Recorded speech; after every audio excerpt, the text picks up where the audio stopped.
Assalamualaikum warahmatullahi wabarakatuh. Nama saya Dea Safira Sahlan dari kelas 1 Banners. Saya akan menjelaskan materi tentang hormon. Pengertian hormon. Asal kata hormon dari bahasa Yunani yakni hormon, yang berarti menggerakkan, memacu, menggiatkan, atau merangsang. Hormon adalah zat kimia yang diproduksi oleh kelenjar endokrin yang mempunyai efek tertentu pada aktivitas organ-organ lain dalam tubuh. Hormon mengatur aktivitas seperti metabolisme, reproduksi, pertumbuhan, dan perkembangan. Pengaruh hormon dapat terjadi dalam beberapa detik, hari, minggu, bulan, dan bahkan beberapa tahun. Hormon dibutuhkan oleh tubuh dalam jumlah yang tidak terlalu banyak, tetapi jika kekurangan atau berlebihan akan mengakibatkan hal yang tidak baik, seperti penyakit, sehingga dapat mengganggu pertumbuhan dan perkembangan serta proses metabolisme tubuh. Organ yang berperan dalam sekresi hormon dinamakan kelenjar endokrin. Fungsi hormon. 1. Mempengaruhi dalam metabolisme tubuh seperti metabolisme glukosa, protein, dan lemak. Yang kedua, mengendalikan pembentukan dan dalam pelepasan hormon oleh korteks adrenal. Yang ketiga, mempertahankan keseimbangan keadaan tubuh dengan lingkungan yang ada di sekitarnya. Yang keempat, dapat mengendalikan tekanan darah. Yang kelima, merangsang pembentukan sel darah merah dalam tubuh, mengendalikan perkembangan dalam ciri-ciri seksual dan sistem reproduksi. Hormon testosteron. Hipotalamus mengirim perintah ke kelenjar pituitari setelah bertahun-tahun tidak aktif sejak kelahiran. Pada saat seorang anak mencapai usia remaja, hipotalamus mulai mengirim perintah dengan mengeluarkan gonadotropin releasing hormone atau GnRH ke kelenjar pituitari. Kelenjar pituitari melepaskan dua hormon LH dan FSH. Hormon LH dan FSH yang dilepaskan oleh kelenjar pituitari akan menuju ke testis pada laki-laki dan ovarium pada perempuan.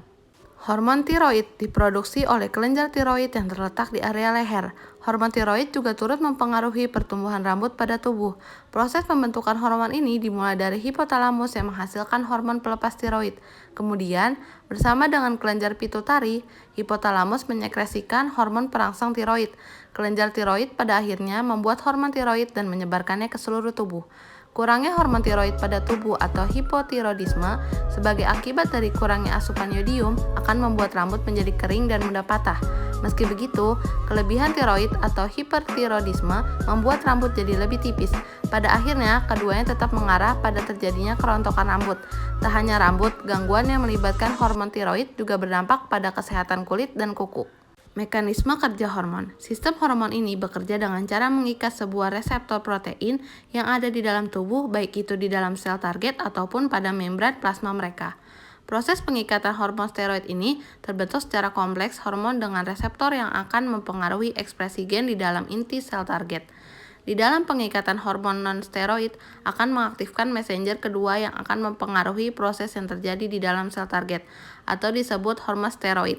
Sebagai salah satu hormon yang ada di dalam tubuh manusia, mereka merupakan pesan yang berasal dari sistem endokrin. Hal inilah yang membuat mereka harus mengubah sesuatu yang ada di dalam sel. Hormon ini kemudian akan berjalan melalui sebuah aliran darah sampai menemukan sel target dengan reseptor yang memiliki kecocokan sehingga dapat mengikat. Ketika hormon sudah terikat dengan reseptor, hal inilah yang menyebabkan adanya perubahan di dalam sel. Namun persisnya bagaimana hal ini bekerja tinggal tergantung pada apakah hormon tersebut adalah hormon steroid atau hormon non-steroid. Selanjutnya ada hormon steroid. Cara kerja hormon ini adalah dengan cara menduduki reseptor yang terletak di membran sel. Hormon selanjutnya akan mengaktifkan second messenger yang akan mengaktifkan protein kinase yang menyebabkan berbagai aktivitas sel. Yang kedua ada hormon non-steroid. Hormon ini mudah melewati membran sel dan reseptornya di sitoplasma. Kompleks hormon reseptor memasuki inti sel, mengaktifkan DNA pada kromatin untuk transkripsi mRNA yang selanjutnya ditranslasi untuk menghasilkan protein atau enzim. Kelainan penyakit hormon. Yang pertama ada hipertiroidisme. Hipertiroidisme adalah kondisi di mana kelenjar tiroid memproduksi hormon dalam jumlah yang melebihi seharusnya. Gangguan sistem hormon ini ditandai sejumlah gejala seperti yang pertama perasaan cemas, yang kedua penurunan berat badan, yang ketiga peningkatan detak jantung, yang keempat gangguan tidur. Yang kedua ada hipopituitarisme. Adalah gangguan sistem endokrin yang ditandai oleh ketidakmampuan kelenjar pituitari dalam memproduksi hormon-hormon yang seharusnya dihasilkan. Kondisi ini juga lantas berpengaruh terhadap kinerja hormon adrenal dan juga hormon tiroid. Yang ketiga, hipotiroidisme. Hipotiroidisme adalah kebalikan dari hipertiroidisme, yakni kelenjar tiroid justru memproduksi hormon dalam jumlah yang kurang dari seharusnya. Ciri-ciri hipotiroidisme adalah yang pertama, tubuh mudah merasa lelah, yang kedua, berat badan bertambah, yang ketiga, detak jantung melambat, yang keempat, nyeri otot dan sendi. Yang keempat, insufiensi adrenal. Tak hanya kelenjar tiroid, kelenjar adrenal pun bisa mengalami kondisi ketika tidak mampu memproduksi hormon dalam jumlah yang ideal. Pada konteks ini, jumlah hormon yang diproduksi kurang dari yang seharusnya. Salah satu jenis hormon yang diproduksi oleh kelenjar adrenal adalah hormon kortisol.